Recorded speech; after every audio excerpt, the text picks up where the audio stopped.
Baik, Assalamualaikum warahmatullahi wabarakatuh. Perkenalkan, nama saya Lili Sarmawati dengan NIM 20220501-03030. Di sini saya akan mempresentasikan hasil materi saya yang berjudul Kepemimpinan dengan dosen pengampu Bapak Dr. Syahrul MPD. Baik, langsung saja pada materi, yaitu definisi kepemimpinan. Menurut Nathorst 2019, kepemimpinan adalah proses mempengaruhi dan membimbing individu atau kelompok untuk mencapai tujuan bersama. Hal ini mencakup penetapan arah, motivasi karyawan, perumusan visi, dan penyusunan strategi. Adapun menurut Muktamar 2023, kepemimpinan adalah kemampuan mempengaruhi, membimbing, dan menginspirasi orang lain untuk bekerja kolaboratif dan melibatkan penyusunan visi, pengambilan keputusan, komunikasi efektif, dan mendorong perilaku positif. Selanjutnya ada unsur-unsur kepemimpinan. Unsur-unsur kepemimpinan terbagi menjadi 4. Yang pertama, kekuasaan. Seorang pemimpin perlu memiliki otoritas dan kemampuan menggunakan kekuasaan tersebut secara efektif serta bertanggung jawab. Yang kedua, ada pemahaman terhadap individu.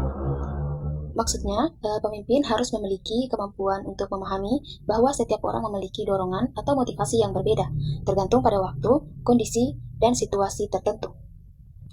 Yang ketiga, ada kemampuan memberikan inspirasi. Kapasitas untuk membangkitkan semangat para anggota tim, sehingga mereka terdorong memberikan kontribusi terbaiknya dalam melaksanakan tugas atau proyek yang ada. Dan yang keempat, ada kemampuan pengambilan tindakan. Dalam hal ini, seorang pemimpin dituntut untuk mampu bertindak dengan cara yang menciptakan lingkungan kerja yang mendukung, sehingga mendorong tumbuhnya motivasi dalam tim. Adapun gaya kepemimpinan, yang pertama itu gaya kepemimpinan otokritis. Seorang pemimpin otokritis adalah tipe pemimpin yang bersikap dominan dan cenderung mengendalikan penuh anggota kelompoknya. Pemimpin dengan gaya ini biasanya memperoleh otoritas dari berbagai sumber, seperti pengetahuan, kekuasaan, atau kewenangan untuk memberikan penghargaan maupun sanksi.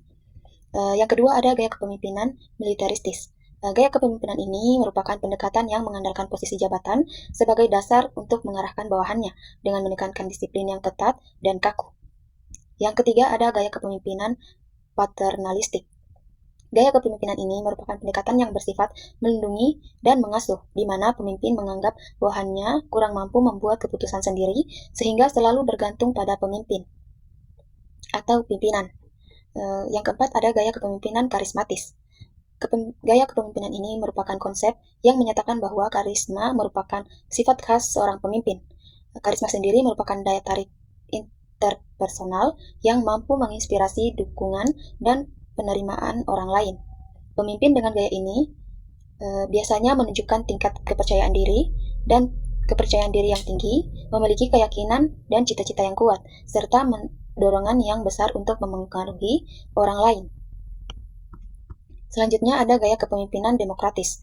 Gaya kepemimpinan demokratis yang juga dikenal sebagai gaya kepemimpinan modern dan partisipatif, melibatkan seluruh anggota dalam proses pengambilan keputusan dengan mengajak mereka aktif menyumbangkan ide, tenaga, demi mencapai tujuan organisasi.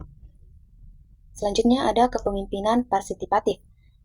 Kepemimpinan ini merupakan tipe pemimpin yang mendelegasi wewenang kepada anggota organisasi. Pada dasarnya, kepemimpinan ini berfokus pada upaya melibatkan, mengikutsertakan, dan memberdayakan seluruh anggota dalam mendukung peran serta tanggung jawab pimpinan.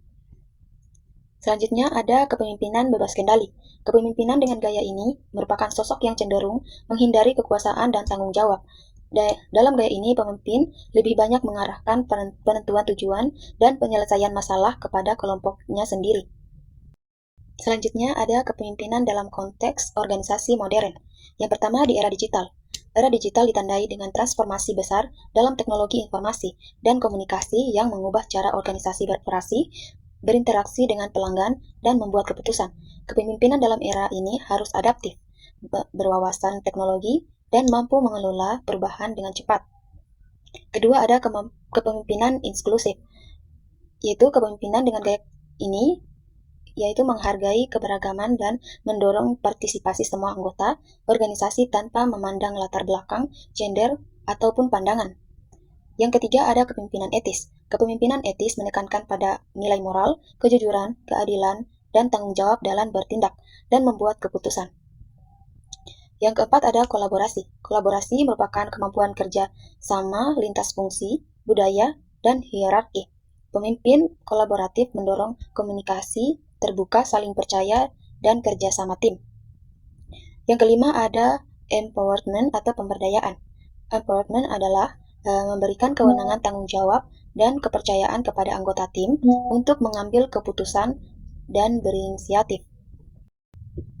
Dengan ini dapat disimpulkan bahwa kepemimpinan merupakan elemen kunci dalam menentukan arah dan keberhasilan suatu organisasi melalui pemahaman mendalam terhadap konsep, unsur, serta ragam gaya kepemimpinan. Pemimpin diharapkan mampu mengembangkan pendekatan yang tepat sesuai dengan situasi, karakteristik tim, dan tantangan yang dihadapi. Baik, itu saja pemaparan materi dari saya.